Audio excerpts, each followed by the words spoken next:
Today. I'm Kyle Feingold. I am founder and director, or I should say, co-founder at Guiding Bright Minds. And we every week or every other week, we host a webinar. And actually after this webinar, we're going to take a summer break and we'll come back in August. But up till now, every 2 weeks, we host a webinar through Guiding Bright Minds that's really focused on providing helpful information to parents and caregivers of those supporting students with neurodiversities. So we're super glad you're here. We have, again, a great topic today, again, entitled Self-Care Strategies for Parents Supporting Neurodiverse Learners. And we have with us, we have Jen Wilger, co-founder and executive director at the Temple Grandin School in Boulder. We have Lisa Baba, director of community relations, and a couple of incredible parents, and then one that we're going to see on video as well, that are all going to chime in to really provide you with some really solid strategies to care for yourself. So before I hand it over to our guest presenters today, I just want to give you some basic information on Guiding Bright Minds and why we exist. So really, Guiding Bright Minds is meant to be a resource for parents raising or supporting kids with neurodiversities, in particular those with ADHD or dyslexia, dysgraphia, autism, and others. So Guiding Bright Minds was created by two parents, myself and my wife, and an educator, because we understand the journey of raising an incredible, exceptional child like we all have can be difficult. But the goal of Guiding Bright Minds is to be your go-to resource for information on learning differences. So if you're in the process right now, or you know somebody in the process of trying to identify what the giftedness or what the exceptionality of your child is, we want to be a resource at Guiding Bright Minds through information that we provide, through vlogs and blogs and these webinars, or if you're an experienced caregiver or a parent, or you're in the middle of your journey, maybe you have a child with dyslexia or autism and they're moving into high school and your needs are changing, we want to be a resource for you. So at Guiding Bright Minds, we really want to be your go-to resource for information as well as connections with incredible schools that serve our kids like Temple Grandin, and professionals like neuropsychologists and coaches and tutors and speech therapists and occupational therapists. We really want to be the one place you can go to really get guidance and all the resources you need on your journey in raising your incredible kid. So in a nutshell, my wife and I started Guiding Bright Minds last November. And just like you, our experience really, or I should say, Guiding Bright Minds began with our experiences that are similar to yours in raising a neurodiverse learner ourselves. We have an incredible 8-year-old child that we're raising who's neurodiverse. He has ADHD, some sensory processing differences, and is just an incredibly bright kid that has some different needs. Well, through our journey and through my own personal journey, I grew up as a child with diagnosed with dyslexia and undiagnosed ADHD. I can tell you in talking to so many parents over the last several years, both professionally and just socially, when you have a child and you're raising a child who's neurodiverse, it's always hard to find the right information, trusted information, and then the right schools and professionals to guide you along your journey. So that's why Guiding Bright Minds exists, is really to be, again, that guiding light, or that one place where you can go to get all the information and resources you need in raising and supporting your incredible kids.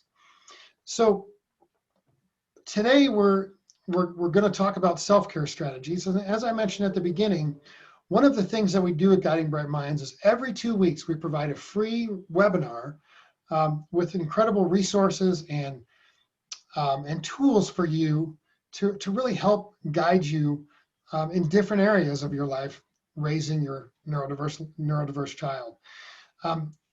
At Guiding Bright Minds, we encourage you to let us be in contact with you and guide you through your journey through being on our newsletter list or joining, there's no cost to join our network.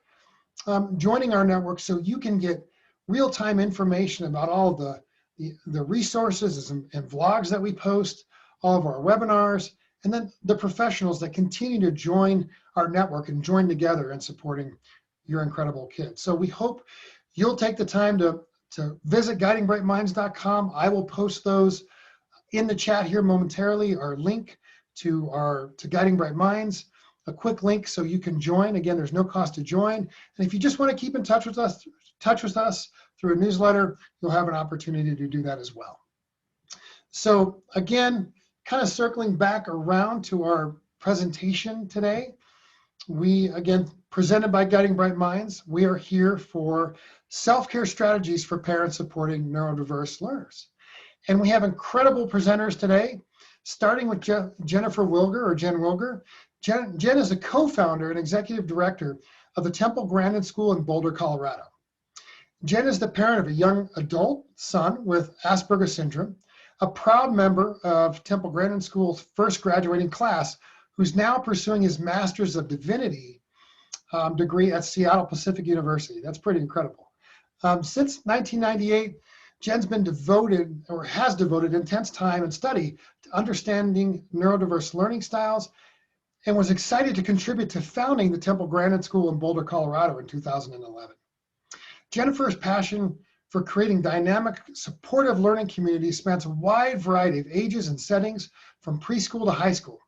Prior to Temple Grandin School, she's worked as a special educator, preschool teacher, freelance writer, curriculum development specialist, and now at TGS, she's a resource to all the staff, students, and families at Temple Grandin School. And then we have Lisa Baba, who is Director of Community Relations.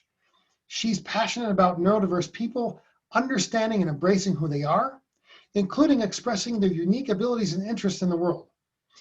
As well, Lisa loves to support parents along in their journey of guiding their children towards adulthood while maintaining their own sense of self and pursuing their own dreams. Lisa has a background in publishing. She has a certification in life coaching, a credential as a board-certified behavior analyst, and experience in parenting her own neurodiverse young children. And then we have two incredible parents with us. We have Kristen, who's an alumni parent of Temple Grandin School and also a current board member there. And then we have George Ketchell, who's a parent of a current Temple Grandin student, and he as well as his wife, who you're going to see in the video, have tremendous information to share with you today. So with that being said, I'm going to hand it over to Lisa, who's going to guide you through the information presented today. So Lisa, take it away. Thank you so much. Thank you very much, Kyle. We really appreciate the opportunity to share with your members and the people who are accessing Guiding Bright Minds what we have to share today about self-care strategies for parents who are supporting their neurodiverse kids. And I'm just going to set up my screen share here, and we'll get going. Thanks, Lisa.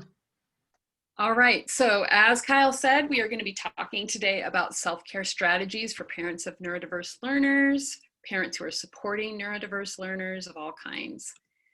And he already introduced to you the participants. So I'm just going to go straight to the need, which I know that those of you who are out there already feel. And that is, as a parent of somebody of neurodiverse students, you feel a great deal of stress. I've done some research on this, and it's found that parents of neurodiverse children face a great deal of stress, with parents of children on the autism spectrum probably facing the most. But as you know, if your child isn't quite like the other kids in their school or in their neighborhood, you just face some uncertainties and wondering about how to take care of them, finding therapies for them that they might need. Discovering their neurodiversity to begin with is not an easy journey. Sometimes it happens all at once. Sometimes you kind of get this gradual, oh, this is what's going on, and then life changes, and so you face a great deal of stress. And then the other thing that often comes up for parents of neurodiverse learners is grief, which might sound kind of strange, but it actually happens that people who are parents of neurodiverse learners realize that their lives might not be exactly what they expected them to be. And there's some grieving with that as well. They might be grieving what they thought their children might be, the dreams they had for their kids. They might feel grief on a daily basis as their children have experiences that aren't what you would expect them to have. Maybe they feel shunned by some friends or people in the neighborhood, or they have some difficulty at school. And there's grief that this isn't the way it should be. And then grief can also happen at certain milestones where you're expecting your child to do something at a certain age, such as start kindergarten or graduate from high school, and maybe that doesn't happen. Or you expect them to start speaking at a certain time, and that isn't happening. And so there's some grief like this isn't what I thought it was going to be. And there's a need to acknowledge the fact that that grief is there. So how can you address these needs? We know that you already know what they are, and you might even have additional ones. We're going to talk about 3 elements. Now, in our last webinar in April, we talked about 3 elements that can help your child thrive. And they were structure, flexibility, and support. And if you want to access that webinar, you can see that one on YouTube at the Guiding Bright Minds channel, along with their other webinars. So you can get some background as to what we were talking about today. But so this is the background that we talked about. When we're helping our children, we need to access these 3 elements, and this will help them thrive. We're going to take those same 3 elements today and talk about the lens of self-care through these 3 elements. So our first one is structure, and Jen is going to talk about that. Okay. I'm not seeing myself, but can you all hear me or see me? Okay. I guess I don't need to see myself. That's okay. I'll just say if anybody's having trouble seeing our presenters, just put it in the chat and I'll get it taken care of on our end. Okay, perfect. Thank you. Thank you, Kyle. Okay, so we're going to talk about structure. And if you joined us for our last webinar, we defined structure loosely as sort of a container, not a literal container, but sort of a figurative container within which we can reasonably expect life to be fairly consistent. So we're talking about boundaries, we're talking about schedules, we're talking about the ways that you order your life so you can have some consistency and predictability for yourself and your family, even in the face of what can be a challenging experience of raising a neurodiverse child. I just want to affirm what Lisa said about the grieving process, but also to add that you will have a different experience and there will be joys also in your life that you maybe didn't expect or didn't know about as you walk this path. It's a long path, as Kyle alluded. I've been on it since the late 90s, and I can also kudos to Kyle that he's got a great network of professionals here. I've been in this community of neurodiverse people serving and raising for a while now, and the other professionals that are part of Guiding Bright Minds are excellent resources for you. So please do check in on that. But back to structure. So with that, you know, we think about our lives at home, our lives at work, if we work outside the home, and then also about some extracurricular activities for ourselves, which sounds a little schoolish and a little different for adults, but it is really important that we have hobbies or leisure activities, things that we do that are for ourselves. And the other piece to this is knowing that our kids have structure, and we talked quite a bit about that in our previous webinar about how to set up structures for our kids. So how do we do these things for ourselves? So we start by thinking of yourself as a whole person. You're not just the parent of your neurodiverse child. You're not just whatever your job, employment, occupation is. You're a whole person, and you need to meet all of those needs that you have. So some categories that we've put up for you to think about here: your physical needs, and that includes your need for movement and exercise and not to be sitting all day in the same chair. Your need for rest and sleep, and that could be a whole topic in and of itself, both for ourselves and on behalf of our children, frankly. Your need for nutrition, and any health deficiencies. It's easy as a parent of a neurodiverse child to just go from thing to thing to thing and not take time to eat and to nourish and to fuel yourself. And you really do need that energy to take care of yourself first so that you're able to care for your child. And that translates also to your brain and your mental energy.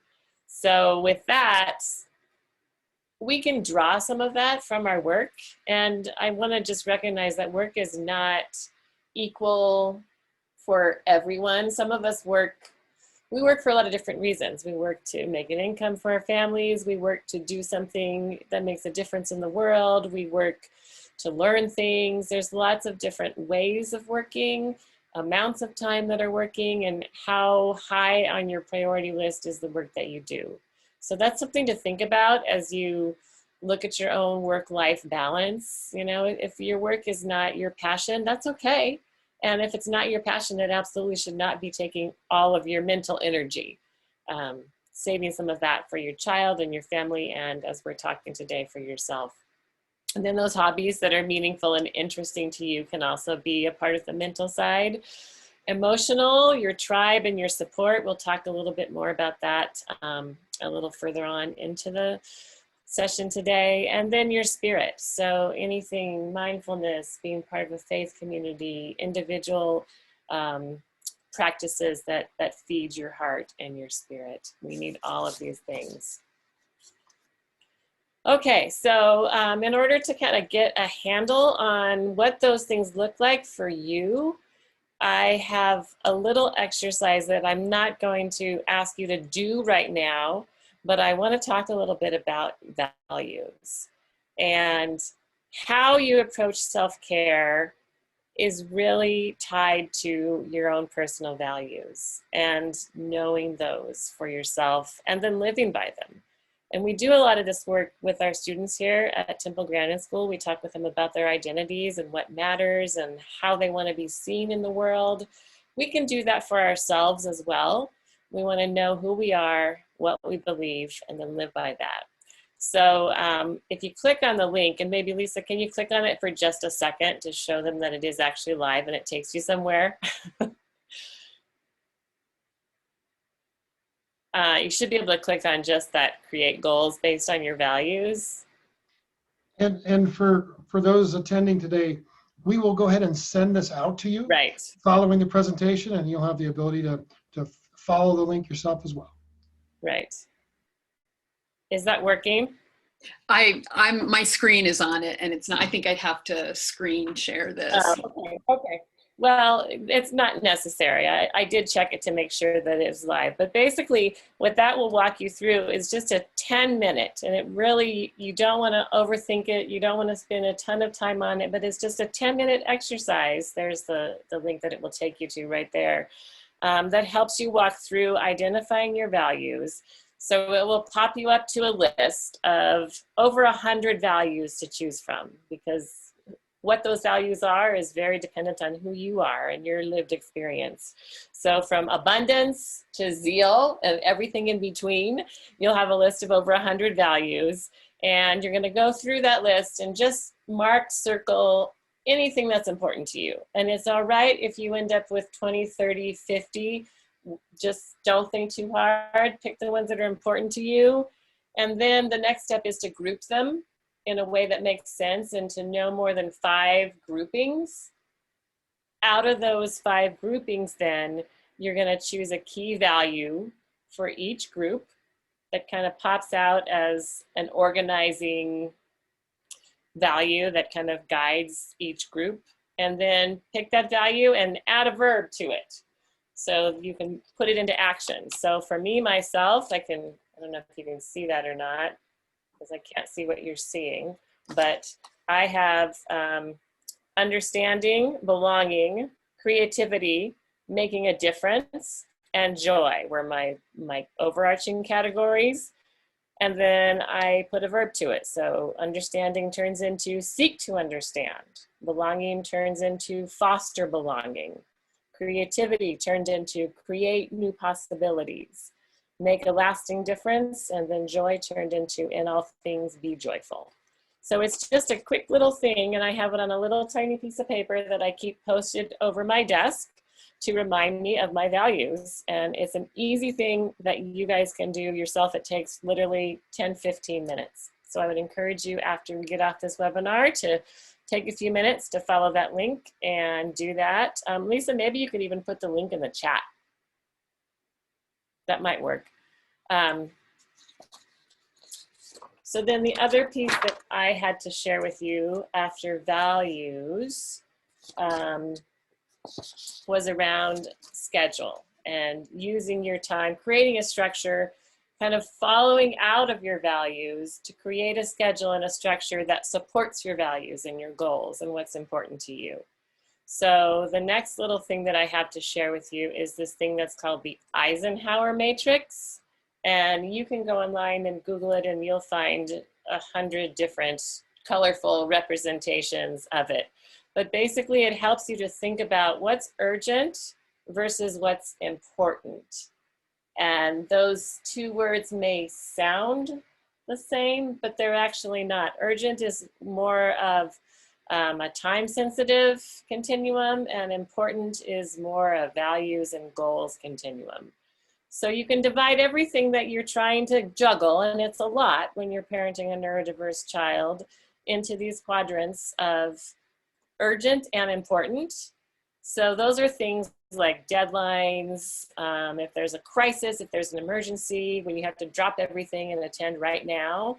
And then quadrant 2, which I've put in blue here, so it pops out. This is where you want to really be living in the things that are important to you. They may not require immediate attention, so it's easy for those things to be put aside for some of these more urgent kinds of things.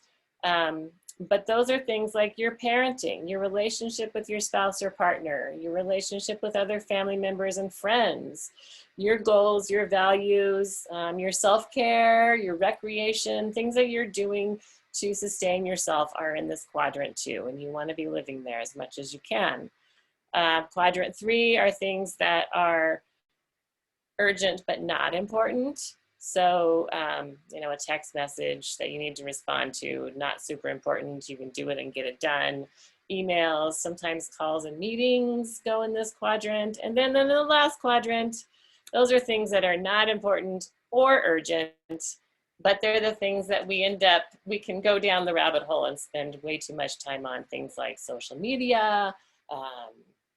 Well, social media is a big one that lives in that box, you know, memes, Facebook, fixing your background on your computer. So a strategy that is helpful for that in structuring your schedule and time is to just kind of put a time box around that, limit the amount of time that you spend on that each day, or schedule it for a certain amount of time each day. Because let's be honest, you know, Facebook and things, it is a way to connect with other people, and it can feed into an overall self-care if it's enjoyable to you, if it's keeping you in connection with friends and family, but it shouldn't overwhelm, you know, your other values related actions and your care of yourself. So those are just a couple of quick tools for you as you're kind of trying to think through this as you leave us today. And we wanted to put a question out to you of how are you doing with this? Does anybody have any other great ideas to share with the group of how you create and maintain structure in your life? And please put your answers right into the chat. Yes, that's what I was going to say. Put your answers thanks, Jen. into the chat. And I think we also want to hear from Kristen on this topic. She was going to share about to share with us on the topic too. Okay, so should I go? Go. Okay. So when thinking about structure, Jen brought up this great image of the shelter and the container, but I also see structure as a scaffold, and I can also think of it as a system. And when I looked up the word system on Merriam-Webster, it's some very interesting definitions in a regularly interacting group under related forces, a unified whole, etc. An assemblage in equilibrium, or a group serving a common purpose. I thought these were very interesting definitions that we can sort of plug into our topic here today. But when I was thinking about structure for my self-care, I was brought back to the time when I first had my kids. They were newborn, and I experienced what all new parents do. Okay, chaos, disruption, unbelievable exhaustion. You all know what I'm talking about. Hormonal tornadoes in both mom and dad, sibling or pet issues. And for a mom who gives physical birth, there's all that healing. And my nursing support group suggested the following. They said one room. Now, stick with me. Getting here. One room. Pick one room in the house that you can control. Keep it and only it quiet, stocked, clean. Let the laundry and the dishes and the mail pile up elsewhere. Retreat to that room and the rest of the house will eventually get taken care of with this newborn. But you don't have to look around in despair thinking you have control over nothing or that you failed at everything. Now, as we know now, that newborn time passes so quickly, but in the moment, just like moments we have now with our neurodiverse kids, we wonder if we'll ever feel control over our own lives again. So, and then I used to think that if I planned out my day just so I would get in my meditation, my exercise, my 8 hours of sleep every day, if I just had some discipline and a plan, all the while working full time, well, by the way. But that's the thing with our kiddos. In order for our lives to have any kind of predictability for ourselves, their structure has to be in place and flexible. Now, we talked about that in our last Guiding Bright Minds webinar, which Kyle was telling you about. But my grand plan, my system, my scaffold for all this great self-care, poof, just doesn't align the same way. So I'm back to my one room that I learned about when my kids were newborn. It anchors me in this, is so well in this sort of storm we call neurodiverse parenting. And my one room is I walk every single day, no matter how late, no matter the weather, no matter how far I get. I just put on my shoes and a jacket and I go. Am I going to get 8 hours of sleep tonight? Not if my child has a 2 a.m. anxiety attack or 2 p.m. Am I going to get to do my meditation? I might try, but I'll likely fall asleep. Or that's exactly when my neurodiverse child experiences sensory overload or needs help with schoolwork or something like that. But I won't fall asleep walking. And I do release so much stress, get my lymphatic system going, clear my head, get my guts moving, fresh air, endorphins. You know this picture. So walking for me hit a lot of bullets that Jen brought up in the list of things for self-care. Now, of course, I can do other things, swimming, biking, hiking, art, music, and I often do, don't get me wrong. But walking is my one room. Those other things require preparation, travel, equipment, but walking is standing up, putting on the shoes and stepping out the door for the one thing you can control and you can structure in for self-care on our worst days. So that's the structure of my self-care, one room, and the rest gets taken care of eventually. And sometimes when things are going smoothly with my neurodiverse kids, I add other rooms, sometimes lots. But my one room is the shelter and the scaffold every single day.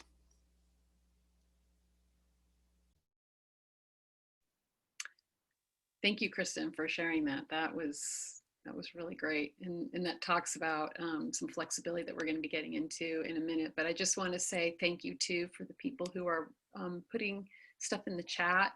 And we do see, I'm so grateful to hear that you're feeling that some of this is validating what your own experience is.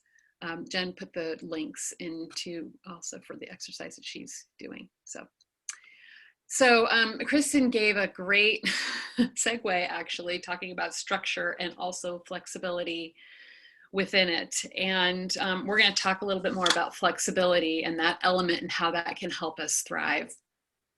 So we defined flexibility as bending so we can access what we and life have to offer. We said that for our kids too, that's something that they need to be able to access, but we need it, and we need it a lot, because like Kristen said, something can swoop in, a kid's anxiety attack, a need for something, and we end up, if we stay in our structure, sometimes things, as you very well know, because you've all experienced it, things can go very awry very quickly. So we have to learn how to be able to bend.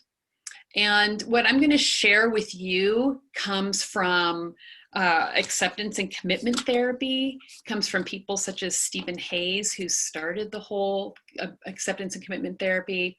And he talks a lot about psychological flexibility.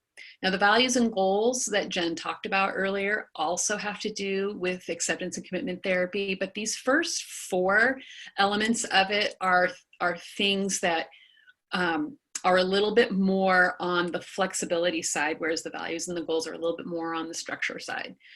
So these 4 elements, the first one I want to talk about very briefly is acceptance. And that is a flexible perspective on our circumstances. So, and that doesn't mean that we have to like what's happening. It just means that we have to say, oh, this is how it is. And so accepting that we have a child who is on the spectrum, we have a child who has dyslexia, we have a child who has sensory processing issues, and saying, okay, here's where I'm finding myself. And all of a sudden I'm in this whirlwind of needing to figure out schooling and needing to figure out therapies, but I can just say, okay, here's where I am, and I can accept it and move forward with it instead of fighting against it. The next one is called diffusion, which I describe as a flexible hold on our thoughts. Sometimes we have certain thoughts that we hold on to like they are scripture, and they really might not be the capital T truth. So for example, I think a lot of you, and myself included, could say that we believe that a good parent always stays calm.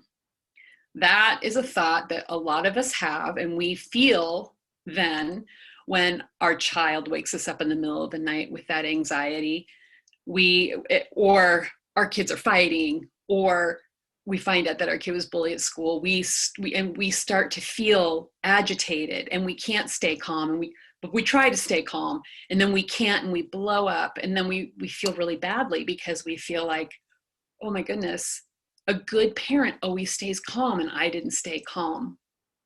And there are many, many other thoughts that we can hold flexibly.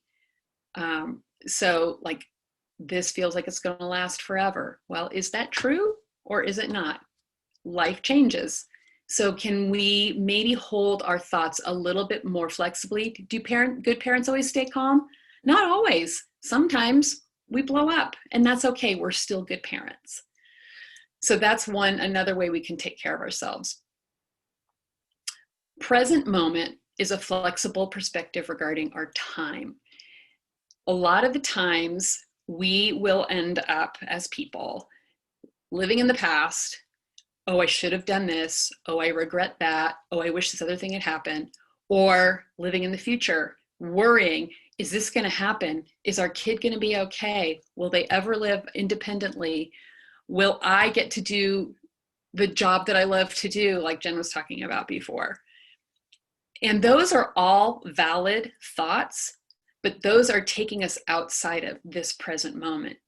And when we can center ourselves and say, I'm going to be in this moment, and what's happening right now might feel like chaos, and that's the acceptance piece. Oh, I'm in chaos right now, but here's where I am, and I can't change anything in the past. I can't make anything happen for the future right now. I just have to be here. And then the 4th element that I want to talk about, or tool that I want to talk about with this, is what we call self as context. And this is a flexible concept of ourselves. And so what this means is a lot of the time we have a concept of ourselves that we hold true. I am a parent. I am I'm an engineer. I am somebody who works with children. And those are all good thoughts to have. But sometimes when we are in the present moment with something that is a challenge, we might need to find ourselves some flexibility with what we're thinking about ourselves. So we could say, in this moment, I am somebody who's a little frustrated. Or in this moment, I'm somebody who can be flexible with what's happening to me, and I can make something new happen for myself and for my children. So those are some ways that we can learn, some like overall general ways that we can be flexible, and that we have tools that we can develop to help us get there. And one of those is our daily practices. And Kristen talked about those.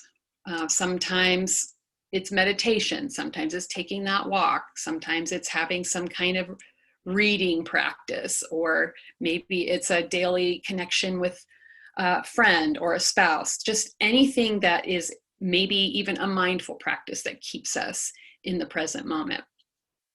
And those are great when we can do those. And then when we can't, sometimes we just have to tap into our coping skills, and we have to learn. We tell this to our kids, right? Get your coping skills. Take a breath, find a fidget. We can figure out what our coping skills are too, the ones that work for us, and figure out, okay, things are going crazy right now. I feel like I am not able to accept where I am right now. What is a coping skill? For me, it's going to my breath. If I can, my kids will tell me to, look, Mom, why didn't you just take that big breath? And I'm like, I'm just trying to make it in this moment right now.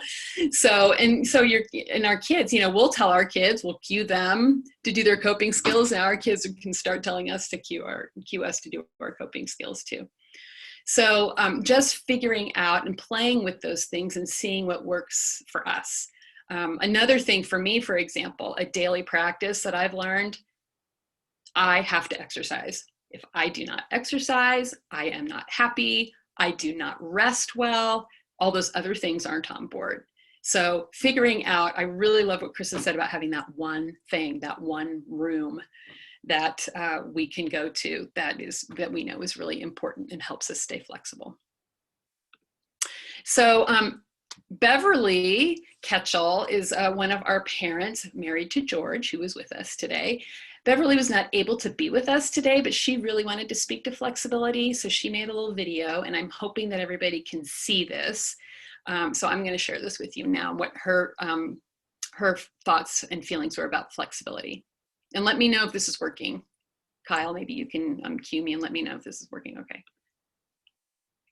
Hi everyone, I'm Beverly Ketchell.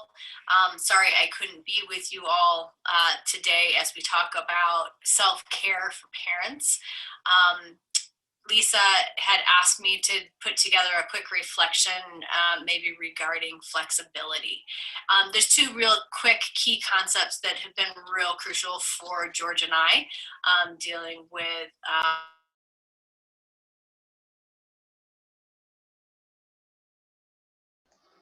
Lisa, I think you need to unmute yourself. Parents, we get so wrapped up in walking on eggshells and, trying to avoid the explosion that we don't always do what's best for ourselves, and we don't always do what's best for our kiddos. And so one of the things that we can do is let go of the outcome. Draw the line, set the boundary, let go of the guide, or, set those guides and those structures. And if the kids are going to have a blow up or a temper tantrum or a meltdown, we let it go. We let go of the outcome to make the best call for ourselves, which is ultimately the best call for our kids in the long run. One of the other things that has been real key for us is this concept of everything is information.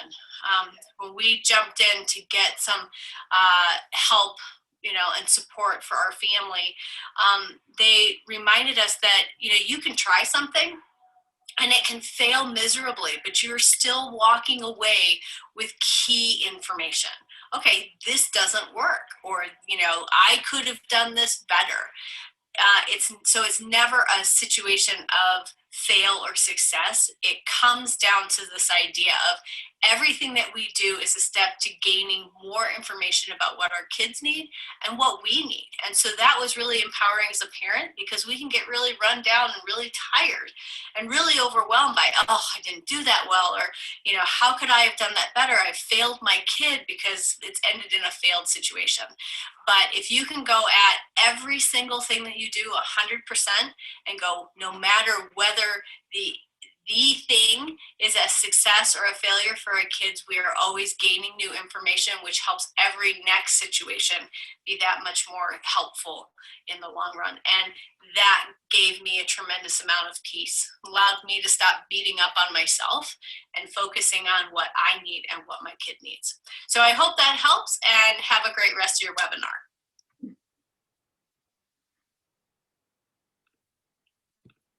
Okay, so thanks to Beverly for those reflections. I think that she spoke a lot to what I had said earlier about flexible thinking, and just, okay, we tried something, it didn't work, we're going to learn from it, or we're in this moment and chaos is happening, we're just going to let it go. So how about you? Please write in the chat some ways that how you're doing with flexibility, successes, maybe some questions you might have. We would love to be able to address those, and we will be addressing questions at the very end too. But if you have any questions or thoughts right now, we would love to have you put those in the chat, and we'll address them. So, okay, so we're going to move on to the next element, which is support, and Jen's going to share about that.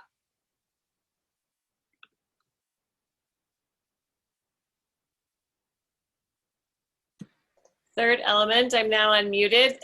I beat you to it, Kyle. He's about to tell me unmute. Yeah, support. So the amount that you need can vary along the way, but there's lots of support out there for you. Guiding Bright Minds is a support. Temple Grandin School is a support. Other parents are a support. Supporting your child, the fact that you're putting together a network of support for your child can also support you, because then you feel like you're not alone, you have resources.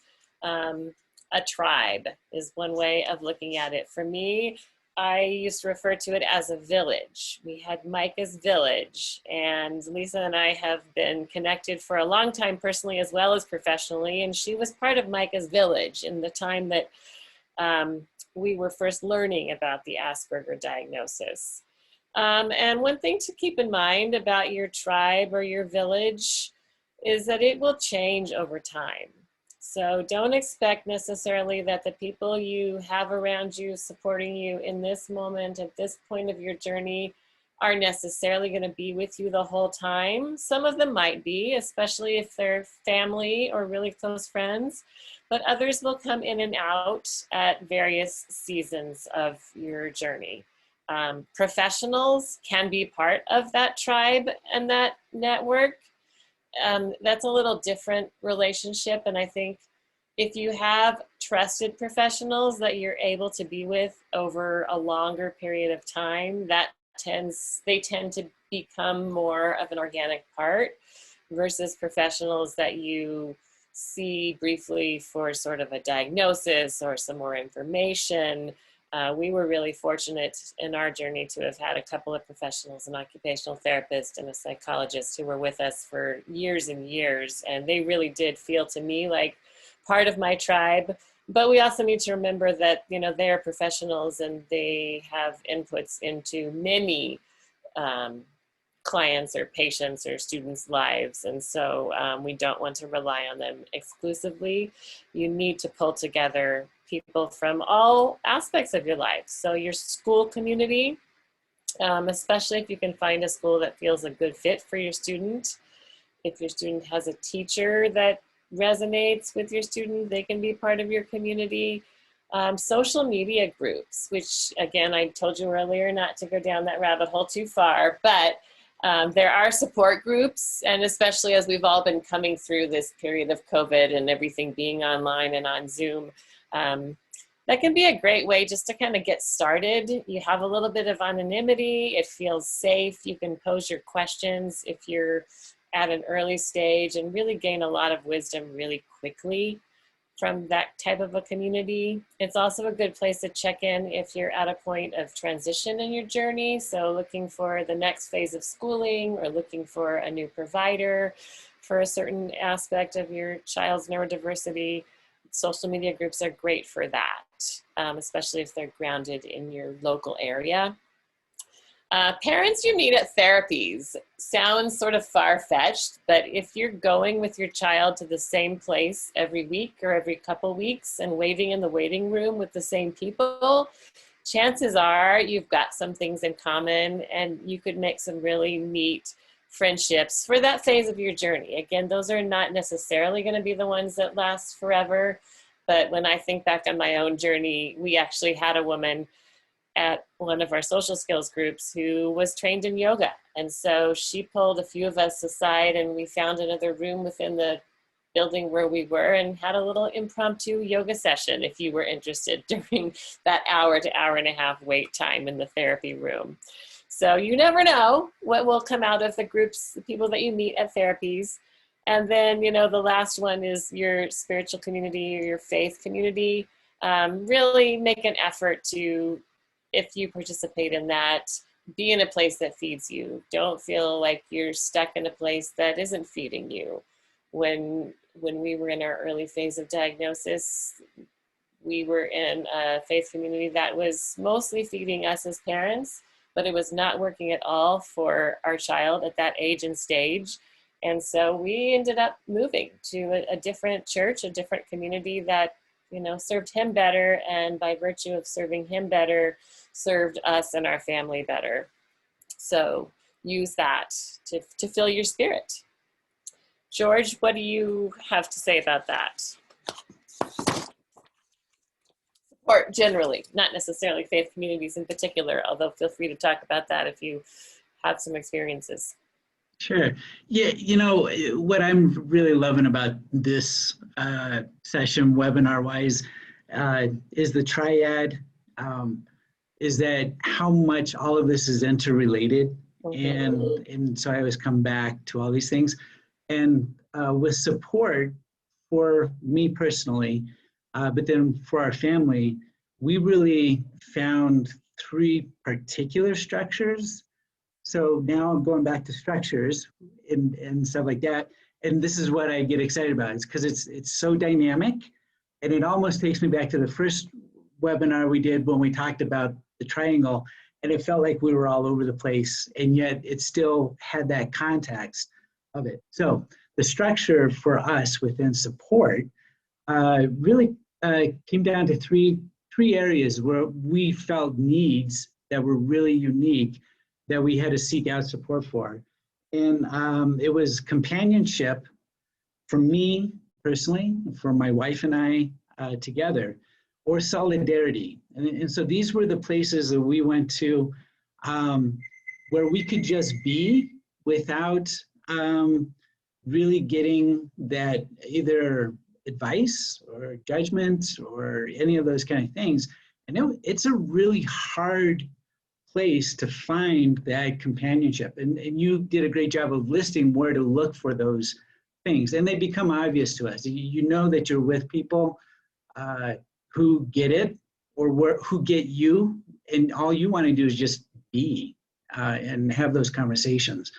The second area of support that was really important for us as we navigated through all of this was the kind of professional academic side of things. And so these were, you know, you're talking about the social media groups and the information and stuff.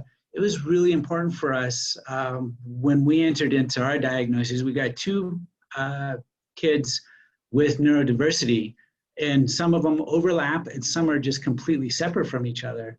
But to learn about what that is, what that looks about, was a huge place of support and to find those special areas. So when we came across Temple Grandin, we were looking at it really after getting our first son's diagnosis at the age of 17. And that actually opened up other support areas. It wasn't where we landed with our first son, but it took us into the next, actually, again, academic world support. He ended up at an organization called TACT, Teaching the Autism Community Traits. That enabled him to get his high school diploma. And we found that support in a different context, but it was still kind of this understanding where we're at within the autistic world, and how to navigate. And so that kind of head journey, networking, professional, that kind of support was very instrumental in our journey of self-care. And I take that to mean, for me, education is everything. And there's so many ways to be educated about the neurodiverse reality. And so you find these different pockets of education that give you that opportunity to breathe, to process, to grow and understand all of those things. So it's all coming together. And then the last part of support, which has been talked about and alluded to for sure, has been therapeutic or healing. And, this is, so when Bev was talking about the flexibility, that flexibility was introduced to us through our therapy. And that led to healing because of that ability to be able to just let go of the outcomes and say, okay, what are we holding on to so much? And it brought healing of past experiences and decisions, but it also brought a healing understanding that everything can grow. And she talked a lot about that, the point of everything has information. Everything is good. There's something to receive out of that. And that came from these relationships that we had support-wise that were promoting healing for us individually, as a couple and then as a family.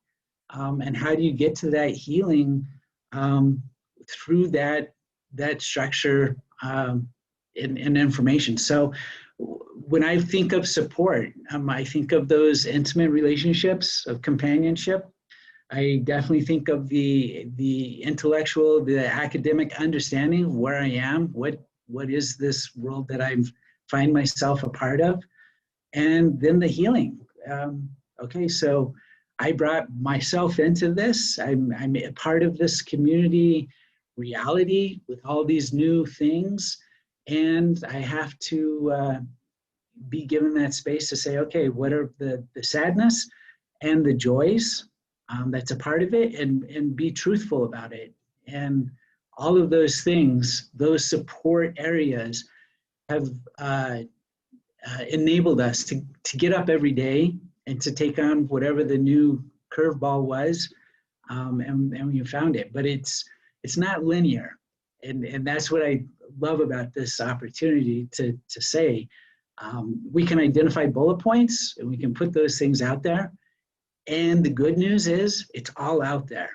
There's a lot of work, and you don't ever find the 100% grand slam one spot, but the one spot leads to the next spot, and the journey is worth it. And I guess that's part of probably my closing line is you get there. You do get there. That's exciting.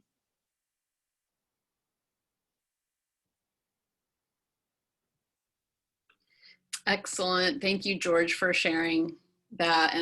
Again, great segue into the next point that we're going to be making. So thank you. So just, to the audience, to all of you parents out there, how is your support system? How is your tribe and your village, your professional services?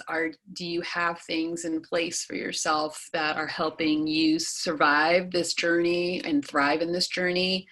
Do you notice areas where maybe you could gain some more friendships or gain some more professional support? Please feel free to share that in the chat. And we're going to have a question and answer time here pretty soon too. But I just want to move on kind of quickly, talk about the relationship between caring for our kids and caring for ourselves. And I have these as two different rails on a train track, right? Parents are on the left side and kids are on the right side. And we can try to chug along. And again, that's probably more that structure piece. But oftentimes, as you well know, because you've all lived it, we end up where we're hopping over to the kids' rail and we're taking care of them, even though we have needs. And so it actually tends to look a little more like this, where we're going down the track, but we're doing this infinity symbol, going from one side to the next side and being flexible, like George talked about and Kristen alluded to too, that, sometimes we have a structure and we're going to go for that, but then we need to be flexible because our kids are having a meltdown, or our kids are throwing a tantrum, or our kids have something happen at school, or they're sick, or whatever, and we drop whatever our needs are and we hop over to that one railing, and then when we can, we take some time and we go back to our side and we maybe spend a little extra time doing that. So that's the relationship between caring for our kids and caring for ourselves. So again, a question for you is, how do you do with balancing those needs? And that's part of flexibility, right? Going from taking care of them to taking care of ourselves when we need to. That's something that you can share in the chat too. There is a question and answer box. I know that Kyle's going to be monitoring that, and we would love to answer any questions that you have about any of the things that we shared today. Oh, and before I say that, I did want to mention a couple of resources that I have found helpful. One is Everyday Blessings, the Inner Work of Mindful Parenting. It's by Mila and John Kabat-Zinn. It's very much about staying mindful and learning and growing as a person, as you're parenting. And then Self-Compassion for Parents by Susan M. Pollack. I'm in the middle of reading this book right now, and it's really been a blessing to me to read this and to think about, okay, what does it mean to be compassionate to myself as I'm on the parenting journey? So, okay, questions and answers.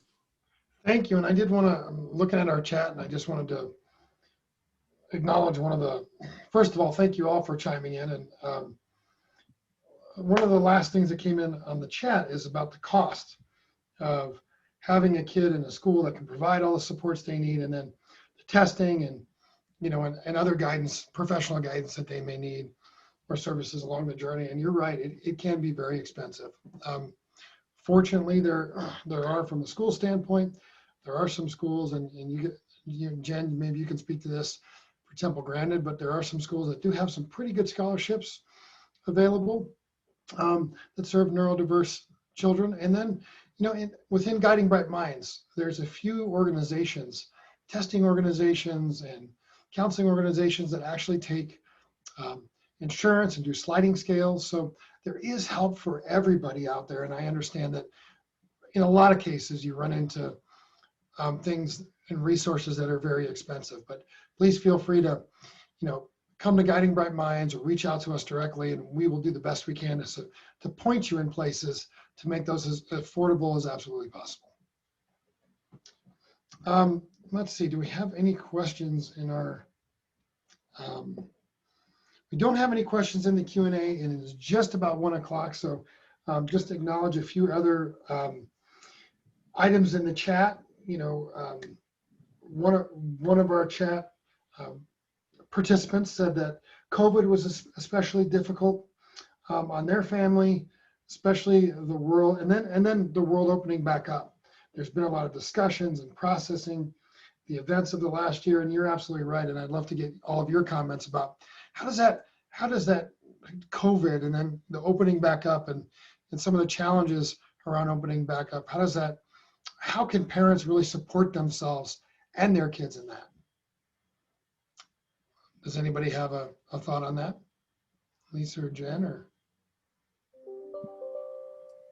I guess I would say to not be in a hurry about it, to keep these practices and keep the self-care of you, your family, your child front of mind. And, there's no rush. You know, if the anxiety is around getting back out there and worrying that there still might be exposures and risks, then, you know, continue to do the activities that are nourishing to your family and venture out gradually and slowly. If the anxiety is, I'm stuck at home and I can't stand being at home any longer, I would say information is your friend, and it does seem like, as you allude to, things are beginning to open back up, and so to kind of put your focus there. You know, I can't give you an exact answer without knowing where the anxiety is focused, but certainly it is a challenging time for us all. That's fair. And Jen, with that being said, it's just after 1 o'clock, so I'm going to close our